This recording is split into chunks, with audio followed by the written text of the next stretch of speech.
Friends, before we dive in, make sure to subscribe to my channel, hit the notification bell so you never miss a new audiobook, and give this video a thumbs up.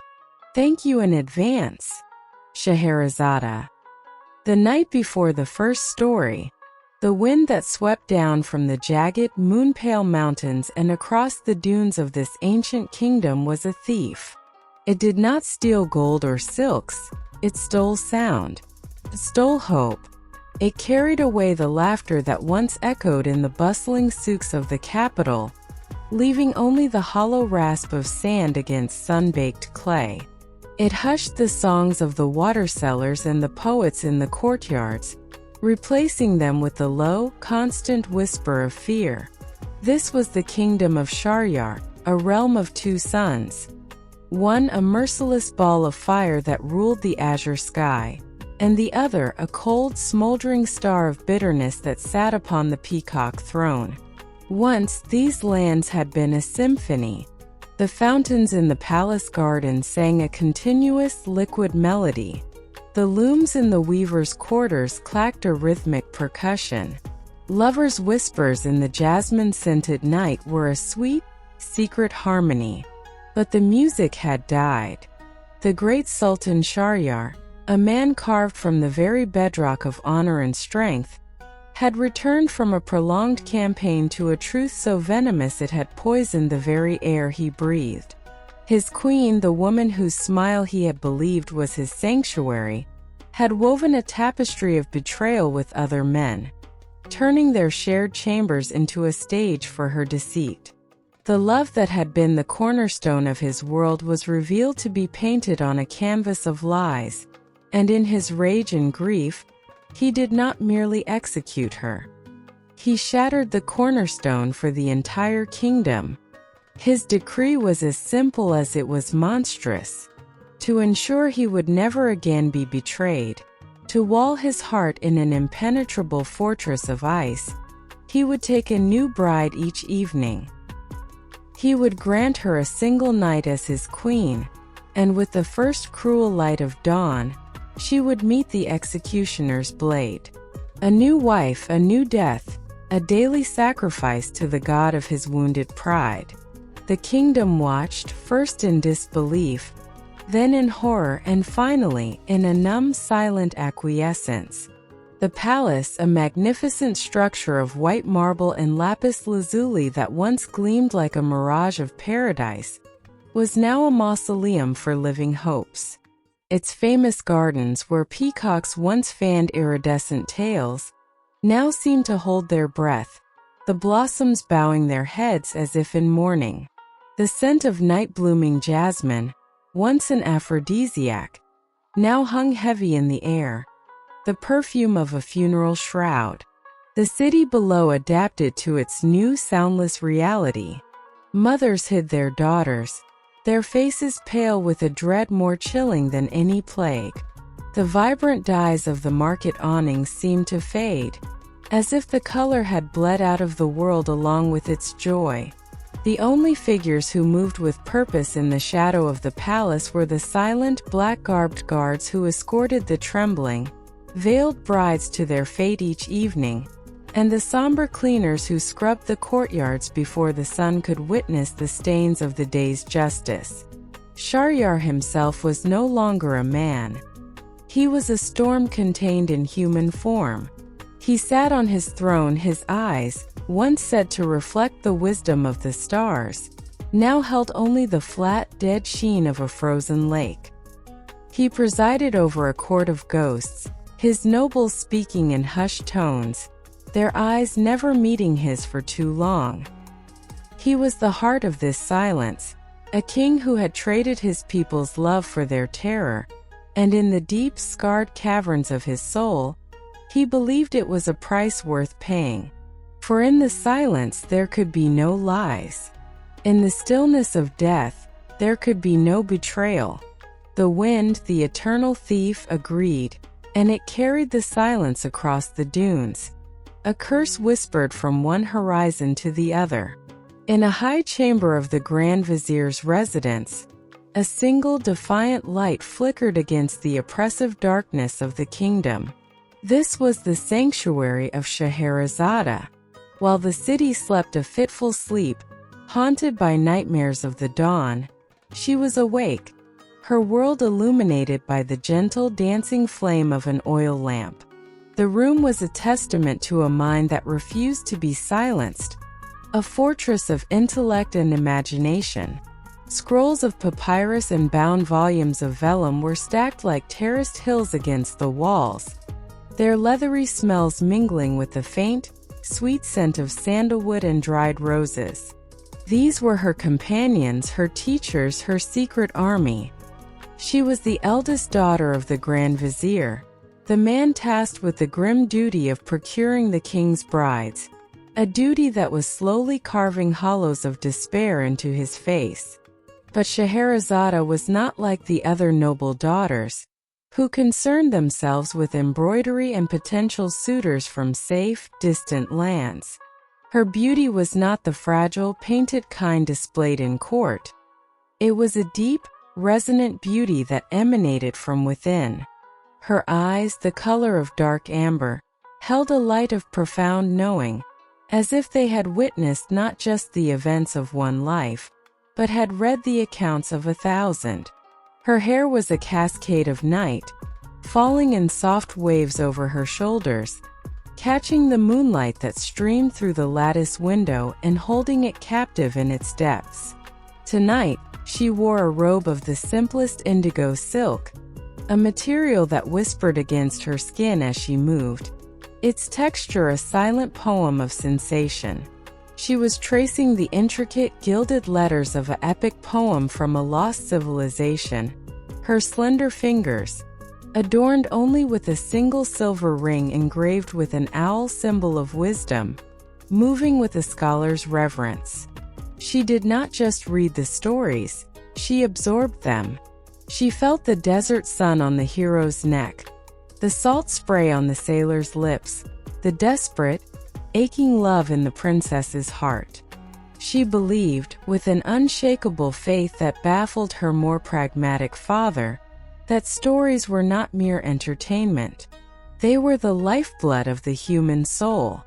They were maps of the heart, guides to the labyrinth of pain and joy, and most importantly, they were a medicine. A story could heal a wound that no poultice could reach. It could build a bridge across the widest chasm of misunderstanding. A soft sigh escaped her lips, a cloud of warmth in the cool night air. She looked out over the sleeping city, towards the brooding silhouette of the palace on the hill. She could almost feel the terror radiating from it, a cold vibration in the air. Her own secret sadness was not for herself, but for the world.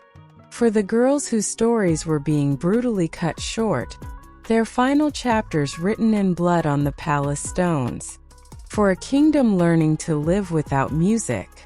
And for the king, a man she remembered from her childhood as a figure of majestic grace, now a tyrant drowning in a sea of his own pain. She closed the heavy book, the thud of its cover a solemn sound in the quiet room. The silk of her sleeve slid back, revealing the delicate skin of her wrist, and she watched the moonlight trace its path, a caress of pure, cold light. In that moment she was a perfect, heartbreaking portrait of contrast. A woman of profound inner fire, surrounded by the knowledge of ages, yet feeling the immense, crushing weight of the silence that had fallen over her world. She was a song waiting to be sung, in a kingdom that had forgotten how to listen. The news arrived with the Vizier himself.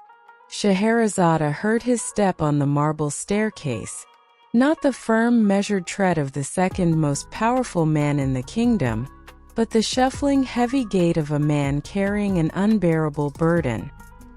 He entered her chamber without knocking, his face ashen in the lamplight, the lines around his eyes etched deeper than ever before.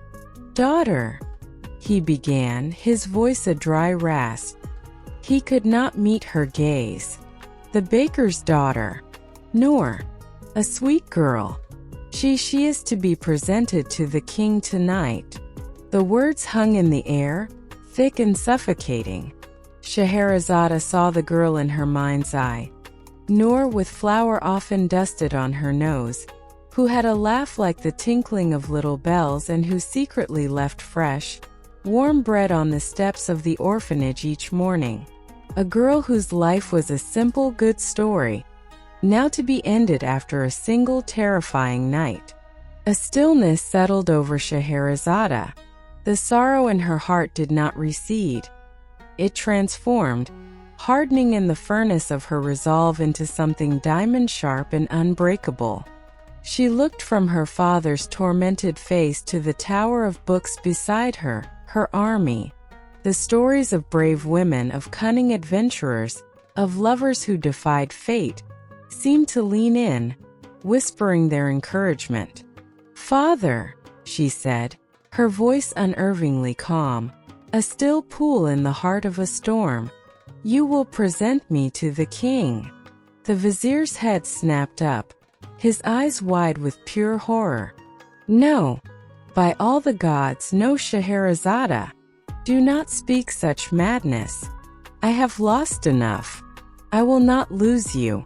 You are the light of this house, the wisest soul I have ever known. I would rather tear out my own heart than deliver it to the executioner's block." Finally, exhausted and broken, the vizier looked into his daughter's face and saw not a reckless girl but a queen prepared to walk into a lion's den armed with nothing but her wit and her words. He saw the end of his own world in her eyes, and in that moment, he knew he had lost her long before the executioner's sword could ever fall. He bowed his head, a single hot tear tracing a path through the dust on the floor. The decision was made. The story was set in motion. The bridal procession to the palace was a silent, funereal march. Scheherazade was veiled in gold, a cruel mockery of celebration. The silks she wore were finer than any in her father's house, a deep crimson the color of wine and blood, and they whispered secrets against her skin as she walked. The air in the palace was cold, despite the warmth of the night. It smelled of polished marble, faint incense, and beneath it all the metallic ghost of fear. She was led not to a bedchamber, but to a vast, echoing hall. The king's receiving room. Pillars stretched up into shadowy heights, and archways opened onto balconies where the desert wind sighed its lonely tune. The only light came from a central fire pit, the flames casting long dancing shadows that writhed like tormented spirits on the walls. And there, in a high-backed chair that was more a throne of judgment than a seat, was Shahryar. He was both more and less than the man of her memory. His shoulders were still broad, his posture still regal, but a harshness had settled into his features, carving them into a mask of cold granite. His eyes, when they finally lifted to meet hers, were not just dead. They were actively hostile, a challenge and a condemnation. He dismissed the guards with a flick of his wrist, the sound of the heavy doors closing behind them a final, ominous note. The silence that followed was a living entity. It pressed in on them thick and heavy. Scheherazade did not cower. She did not kneel. She stood in the center of the room, the firelight playing in the dark pools of her eyes, the crimson of her gown a single, brave spot of warmth in the cold hall. She could feel the weight of his gaze, feel him sizing her up, waiting for the tears, the pleas, the terror that had defined all the nights before. But it did not come. He rose, a predator uncoiling, and began to pace a slow circle around her. The nearness of his body was a palpable force. She could feel the heat radiating from him, smell the scent of sandalwood and cold steel on his clothes. Her own breathing was calm, a soft, steady rhythm in the tense air. a counterpoint to the barely restrained violence in his movements.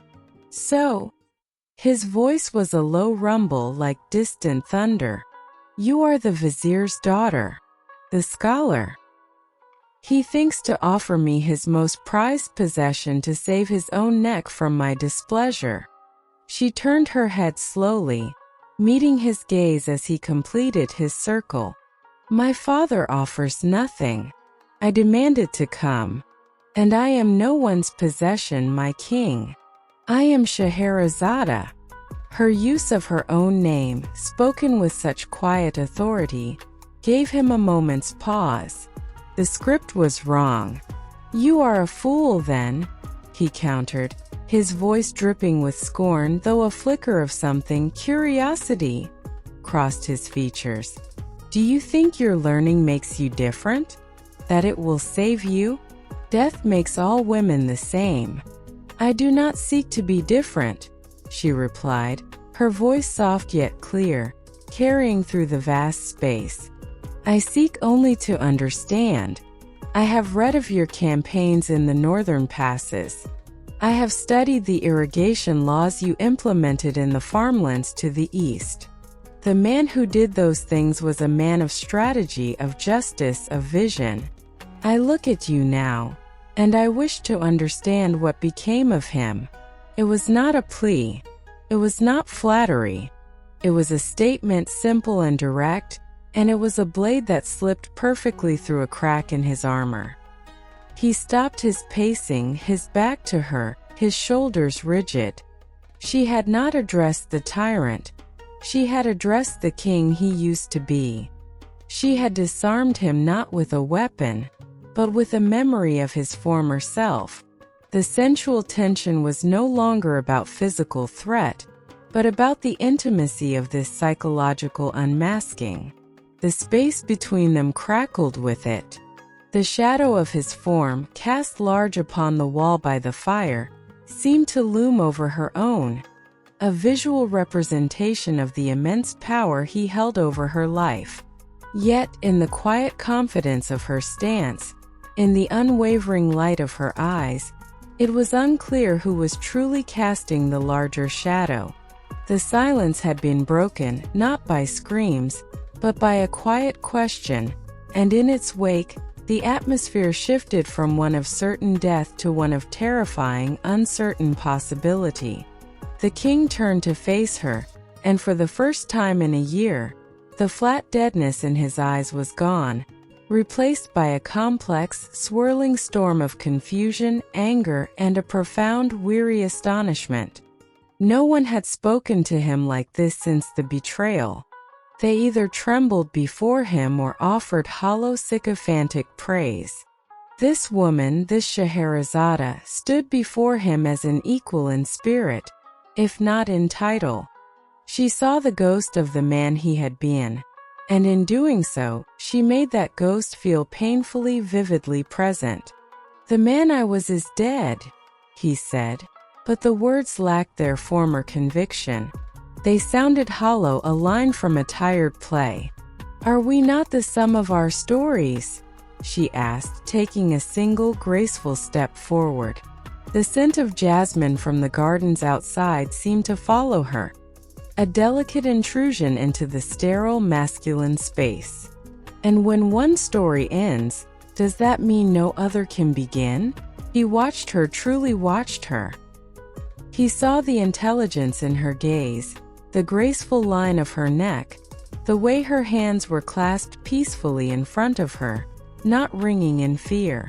He saw a serenity that was neither resignation nor defiance, but something else entirely, a deep, unshakable faith. The first hint of gray was beginning to touch the eastern sky beyond the arches, the herald of the dawn, the hour of death. The executioner would be readying his sword, the guards preparing for their grim duty. Scheherazade did not glance at the lightening sky. Her eyes remained locked on his. The fate of the kingdom, of her own life, of Noor's life, and of the king's very soul, hung in the balance of this single breathless moment. "I will not beg for mercy, my king," she said, her voice dropping to an intimate, compelling murmur, a sound meant only for him in the vast, shadowy hall. It was a voice that promised secrets, that promised journeys to far-off lands, that promised the salve for a wound he had long believed was fatal. "I have no wish to spend my last moments in desperation. But before the dawn comes..." She paused, letting the silence gather around them once more. A silence now charged not with dread, but with anticipation. "Let me tell you something you have never heard." The words hung in the air, a spell woven from sheer will and empathy. "Let me tell you." It was an offer, an invitation, a key presented to a man who had locked himself in a dark room. Shahryar, the man of absolute decrees, the sultan of certainty, felt the foundations of his resolve tremble. To kill her now would be to kill the question, to kill the possibility, to admit that his world of silence and death was the only world left. He looked at her, this woman who was offering not her body, but her mind, not her life in supplication, but a story as a gift, and for the first time since his heart had turned to stone, he hesitated. The wind sighed through the arches, carrying the scent of the desert, of distant sands and endless skies. Somewhere a lone bird began its morning song, a tentative, hopeful note. The king did not call for the guards. He did not pronounce the sentence. He simply stood, his gaze trapped in hers, the first listener of a tale that was yet to begin. The story of the night was over. The story of 1,001 nights was about to dawn. And so, the first thread was woven into the tapestry of 1,001 nights. But this is only the beginning. The story of Scheherazade and King Shahryar is a labyrinth of love, loss, magic, and the tales that bind us all. If this first night captivated you, if you found yourself holding your breath in the silence of the palace, then journey with us further. Your subscription is the lamp that lights our way, allowing us to continue bringing these ancient, whispered stories to life. Let us know what you felt in the comments below. Did you sense the shift in the air when Scheherazade made her decision? What story do you think she will tell first? Your thoughts and theories are a part of this magic now. And if the wind carried a hint of promise to your ears, please share this with another soul who needs a story. For in sharing we become like Scheherazade ourselves, spinning a web of wonder that can save us all from the silence. Subscribe, leave a like, and comment. Your voice is the next chapter.